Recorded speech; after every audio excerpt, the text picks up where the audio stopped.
Hacking a website means taking unauthorized control over a web server and its associated software such as databases and other interfaces. There are several methods a hacker can use to hack into a website. Some of it includes SQL injection and cross-site scripting. Now you may ask, how do those two hacking methods work in practice? First of all, SQL injection is a web security vulnerability that allows an attacker to interfere with the queries that an application makes to its database. It generally allows an attacker to view data that they are not normally able to retrieve. The hacker injects specially crafted SQL statements to exploit improper input sanitization on the back end of a website.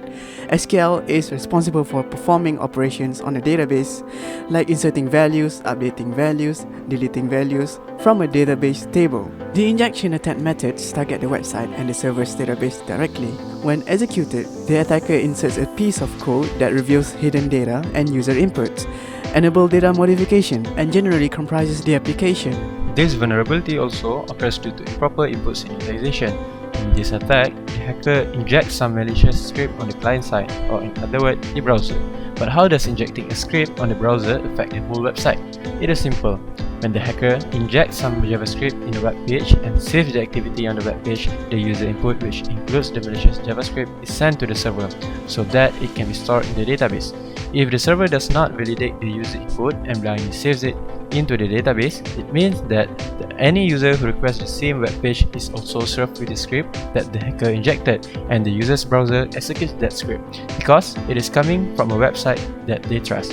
By doing so, the hacker can steal the cookies of a user, which leads to account takeover and can deface a website and do a lot of other damage too. Let's see how you can prevent these attacks. You can protect your website against XSS and SQL injection attacks by sanitizing all the inputs from users and setting up a web application firewall, or WAF. WAF acts as a filter that identifies and blocks any malicious requests to your website. Usually, web hosting companies already have WAF in place when you purchase the services, but you can also set it up yourself. In conclusion, the attacks on your website can take many forms, and the attackers behind them can be amateurs or coordinated professionals. The key takeaway is not skipping on security features when creating or running your website, because it can have dire consequences. While it is not possible to completely eliminate the risk of a website attack, you can at least mitigate the possibility and the severity of the outcome. Thank you for watching.